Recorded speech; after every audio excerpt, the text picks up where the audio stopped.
स्वामी अविमुक्तेश्वरानंद अक्सर ऐसा बोल जाते हैं जो विवादों का एक विषय बन जाता है। और जहां तक बात है कि वो अनंत अंबानी की शादी में गए, आशीर्वाद दिया, और जब वहां से निकले तो मीडिया से सबसे पहले एक सवाल किया उन्होंने कि केदारनाथ से 228 किलो सोना निकाल लिया गया, उसकी भरपाई कैसे होगी? आप लोग सवाल क्यों नहीं करते हैं? और दिल्ली में जो दूसरा केदारनाथ मंदिर बन रहा है, हम उसको नहीं बनने देंगे।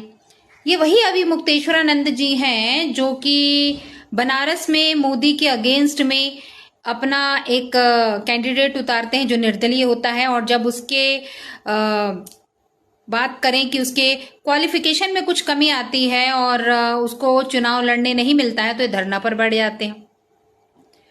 ये वही अविमुक्तेश्वरानंद हैं जो कि बागेश्वर धाम के धीरेन्द्र शास्त्री को कहते हैं कि बद्रीनाथ के पास में, आई थिंक, मुझे एग्जैक्टली स्पेस याद नहीं है, वहां की दरार को अगर ये भर दे तो मैं मान जाऊंगा कि ये एक पहुंचे हुए जो है, इनके पास चमत्कार है, ये ऐसा चमत्कार कर दे। और ये वही अविमुक्तेश्वरानंद हैं जो ये कह रहे हैं कि अगर उद्धव ठाकरे सीएम बनते हैं तो मेरे दिल को बड़ा सुकून मिलेगा। 22 किलो सोने का घोटाला हो गया, आप पत्रकार लोग क्यों नहीं उठाते हो? तो जब वहां पर घोटाला हो गया तो अब आप दिल्ली में केदारनाथ बना लोगे, वहां पर फिर दूसरा घोटाला करोगे। 228 किलो सोना केदारनाथ से गायब कर दिया गया। ये कहाँ का नियम है? क्यों नहीं उठाते हो प्रेस वाले इस बात को? आज तक कोई जांच तक नहीं बैठाई गई। 228 किलो सोना का घोटाला केदारनाथ में हो गया, कौन जिम्मेदार है? क्यों इस बारे में जांच नहीं होती है? क्यों भाई इस बारे में निर्णय नहीं होता है? और अब आप कहेंगे हम दिल्ली में ही केदारनाथ बना लेंगे, ये नहीं हो सकता। नरेंद्र मोदी जी से आपने कल मुलाकात की, उनको आशीर्वाद दिया कल? हाँ, वो हमारे पास आए थे, उन्होंने प्रणाम किया। हमारा नियम है, हम लोग आशीर्वाद देंगे, जो आएगा उसको आशीर्वाद देते हैं। नरेंद्र मोदी जी हमारे दुश्मन थोड़े हैं, हम उनके हितैषी हैं, सदा उनके हित की बात कह रहते हैं। जब उनसे कोई गलती हो जाती है तो हम उसको भी कहते हैं कि तुमसे ये गलती हो रही है। तो आपको लगता है वो हमारे दुश्मन नहीं है। अविमुक्तेश्वरानंद को प्रॉब्लम ये भी थी कि योगी आदित्यनाथ कैसे सीएम बन रहे हैं, और एक साधु तपस्वी जो है उसको सीएम पीएम नहीं बनना चाहिए, वो धार्मिक नहीं रह जाता, वो संवैधानिक पद पर रहते हुए अपने धर्म के साथ साथ जो है उस कुर्सी का, उसके साथ जो है जिम्मेदारी निभा नहीं पाता। लेकिन अब देखिए, उदाहरण पेश कर दिया योगी आदित्यनाथ ने कि भाई कुर्सी पर बैठे भी जनता की सेवा भी की और विकास की गंगा भी बहाई।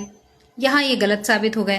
फिर ये वही अविमुक्तेश्वरानंद हैं जो 22 तारीख के भगवान राम के प्राण प्रतिष्ठा का विरोध करते हैं, और उनका ये कहना था कि अगर निर्माण जो है वो पूरा नहीं होता है तो हमको वहां पर पूजा या प्राण प्रतिष्ठा नहीं करनी चाहिए, और ये नहीं गए। अनंत अंबानी के यहाँ गए बाकायदा। और मुझे ये लगता है एक साधु तपस्वी का राजनीति से कोई लेना देना नहीं होना चाहिए, ये खुद कहते हैं, मैं नहीं कहती। लेकिन उसके बाद ये कह रहे हैं कि महाराष्ट्र में अगर उद्धव ठाकरे आ जाते हैं तो मेरे दिल को सुकून मिलेगा। आपको सुकून तपस्या से नहीं मिलता, प्रार्थना से नहीं मिलता क्या अविमुक्तेश्वरानंद जी? आपको सुकून तब मिलेगा जब उद्धव ठाकरे वहां पर बैठ जाएंगे। आप हिंदू शब्द का अर्थ बताते हैं और उसके बाद ये भी कहते हैं कि राहुल गांधी ने कुछ गलत नहीं कहा। क्या कहते हैं आप लोग? राजनीतिज्ञ लोग धर्म में हस्तक्षेप बंद करें। हम गारंटी दे रहे हैं कि हम राजनीति में बोलना बंद कर देंगे। जो राजनीतिज्ञ हैं, क्या उनके जीवन में अगर जो धर्म है उसका पालन उनको नहीं करना चाहिए? क्या हमको एक धर्माचार्य के रूप में किसी को सच्चा हिंदू तो नहीं बताना चाहिए? हमने कोई राजनीति की बात नहीं कही, हमने धर्म की बात कही है। क्यों? क्योंकि केवल हम हिंदू हैं कह देने से नहीं होगा। 22 सन्यासी हैं, पॉलिटिकल बयान ये आप कह रहे हो ना? ये देखिए, हम सन्यासी हैं, पॉलिटिकल बयान नहीं देना चाहिए। बिल्कुल सही, एकदम सही है, हम इस सिद्धांत के हैं। लेकिन पॉलिटिकल वाले को भी तो धर्म के मामले में नहीं करना चाहिए, आगे बढ़ना चाहिए। पॉलिटिकल वाला धर्म के मामले में आगे बढ़े, आप लोग उसका समर्थन करो। मोदी जी अगर मंदिर में आके धर्म स्थापना करने लगे तो आप लोग उसको एकदम लाइव दिखाओ, और अगर शंकराचार्य मंदिर के बारे में, धर्म के बारे में कुछ बोल दे तो आप कहो कि सन्यासी को नहीं करना चाहिए। राजनीतिज्ञ लोग धर्म में हस्तक्षेप बंद करें। हम गारंटी दे रहे हैं कि हम राजनीति में बोलना बंद कर देंगे। लेकिन आप हमारे धर्म में निरंतर हस्तक्षेप करते चले जा रहे हो, और हम धर्म के बारे में ना बोलें। अच्छा, जो राजनीतिज्ञ हैं, क्या उनके जीवन में अगर जो धर्म है उसका पालन उनको नहीं करना चाहिए? क्या हमको एक धर्माचार्य के रूप में किसी को सच्चा हिंदू तो नहीं बताना चाहिए? क्या हमको विश्वासघात जैसा जो पाप है उसके बारे में लोगों को, जनता को सचेत नहीं करना चाहिए कि देखो अगर तुम धार्मिक हो तो तुमको किसी के साथ विश्वासघात नहीं करना चाहिए?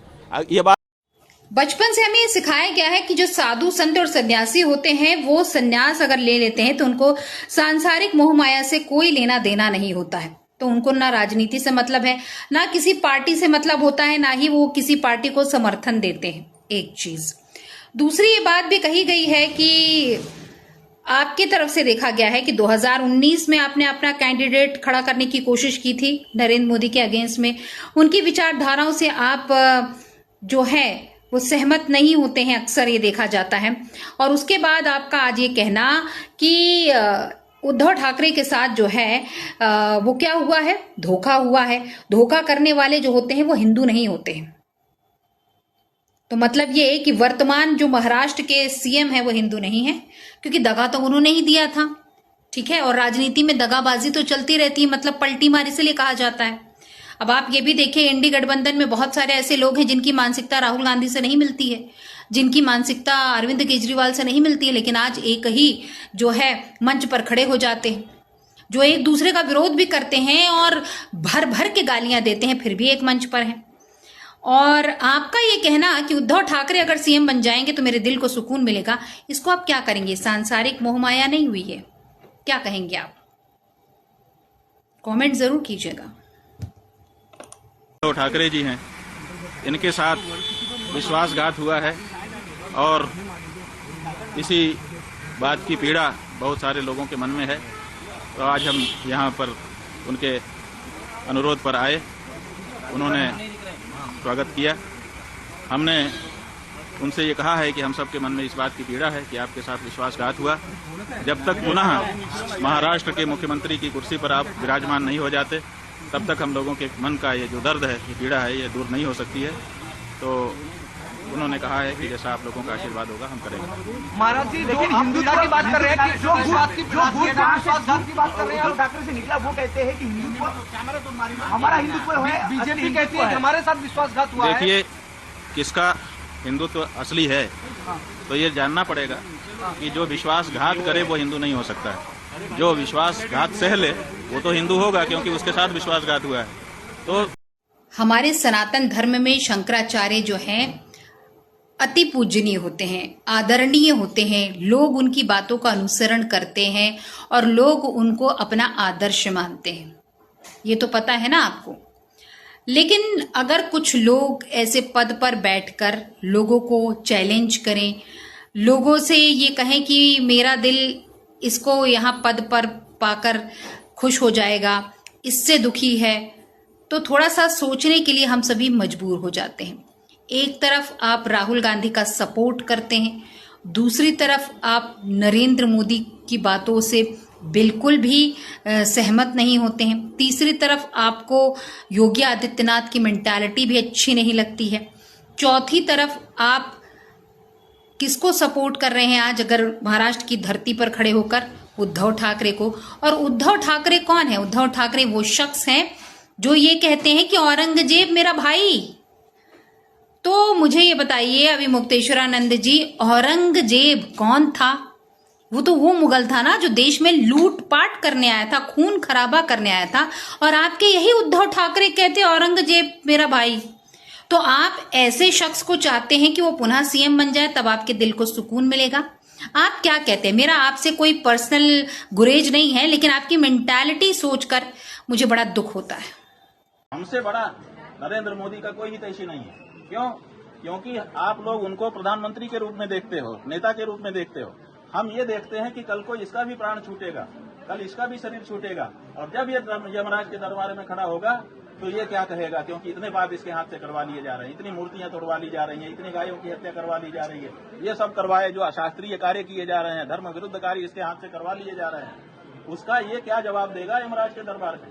तो हम तो उनके लोक का भी सोच रहे हैं, उनके परलोक का भी सोच रहे हैं। तो इसलिए हमको समय समय पर आप लोगों के माध्यम से उनके गलत कामों के लिए कड़क से कहना पड़ता है, लेकिन हमारे मन में उनके लिए मैल नहीं है। हम उनका अच्छा चाह करके वो ये बात कहते हैं। लेकिन क्या करें, आजकल तो जो सच कहे जो आपके हित की बात कहे वही कड़वी बात आप स्वीकार ही नहीं करना चाहते हो। आप समझते हो ये हमारा दुश्मन है, तो आप दुश्मन मान के बैठे रहो। लेकिन उन्होंने आकर के हमको प्रणाम किया। हमको लगा कि इनके मन में भी अब कुछ सफाई हुई होगी, इन्होंने शायद हमारी बातें समझी होंगी, तभी तो अब कड़वाहट नहीं मान रहे हैं। तो हमने उनको मन से आशीर्वाद दिया। अपने गले की पहनी हुई माला, गले की माला पहनी हुई शिष्य को पहनाई जाती है और किसी को नहीं पहनाई जाती है। ये बहुत बड़ी चीज होती है। लेकिन हमने वो उनको प्यार से पहनाई और उनको आशीर्वाद दिया। भगवान उनको और ऊंचा ओहदा दें और उनके अंदर शक्ति दें कि उनके हाथों से जो गलत काम उनके चट्टे बट्टे करवा रहे हैं वो कम से कम इस मामले में कड़क हो जाएं जैसे हम कड़क हैं। दूसरी तरफ शिव जी कहते हैं डरो मत, डराओ मत, अभय मुद्रा दिखाते हैं, अहिंसा की बात करते हैं, त्रिशूल को जमीन में गाड़ देते हैं। और जो लोग अपने आप को हिंदू कहते हैं वो 24 घंटा हिंसा हिंसा हिंसा, नफरत नफरत नफरत, असत्य सत्य असत्य। विषय बहुत गंभीर है। पूरे हिंदू समाज को हिंसक कहना ये गंभीर विषय है। सर ये सब सवाल है। अभी राहुल गांधी जी ने हिंदू समाज को हिंसक बताया है कि नफरत फैलाते हैं, हिंसा करते हैं। इस पर बड़ा विवाद फैला हुआ है। संत समाज नाराज है, बुद्धिजीवी नाराज है। इस बार में आप चूंकि जिस पद पर हैं उसकी बड़ी गरिमा है, आपकी तरफ से क्या संदेश जाएगा जिन्होंने हिंदू समाज को? देखिए, हमको जब कोई कहता है कि कौआ कान ले गया तो हम पहले कान पे हाथ लगाते हैं कि है कि नहीं। अगर नहीं होता है तब हम कौए के पीछे दौड़ते हैं। ये जो बात आप बता रहे हो कि राहुल गांधी ने ये कह दिया कि हिंदू धर्म के विरुद्ध बात कह दी, तो जब ये बात हमको बताई गई तो हमने राहुल गांधी का पूरा प्रवचन, जो भाषण उन्होंने संसद में दिया था, उसको निकाल करके देखा और हमने उसमें पाया कि वो तो ऐसा कह ही नहीं रहे हैं। वो तो कह रहे हैं कि हिंदू धर्म में हिंसा का स्थान ही नहीं है। तो जब वो साफ कह रहे हैं कि हिंदू धर्म में स्थान नहीं है, तो फिर उनके ऊपर ये आरोप लगाना कि उन्होंने हिंदू धर्म के विपरीत कोई बात कही है, उनके आधे वक्तव्य को, अंश को निकाल करके और उसको फैला करके, ये हम समझते हैं कि अपराध है, दुष्प्रचार है और ऐसा करने वाले को दंडित किया जाना चाहिए, चाहे वो पत्रकार और चैनल ही क्यों ना हो। गलत है। उस व्यक्ति ने जो बात कही ही नहीं है उसके लिए उसका विरोध करना और उसके लिए उसको दोषी बनाना सही नहीं है। उन्होंने साफ कहा कि हिंदू ऐसा नहीं कर सकता, बहुत साफ कहा हिंदू हिंसा नहीं कर सकता। बाद में उन्होंने कहा कि जो लोग उनको उन्होंने अपने सामने जो अमुक पार्टी के सरकार के लोग हैं उनको देख करके कहा कि आप लोग अपने आप को हिंदू कहते हो और हिंसा हिंसा हिंसा नफरत फैलाते हो। तो उनका कहना केवल उस पार्टी विशेष के लिए था। हिंदू समाज के लिए उन्होंने पहले ही, इसके ठीक पहले जो वक्तव्य दिया है उसमें हिंदू की बात कही है। तो हमने वो पूरी बात देख ली।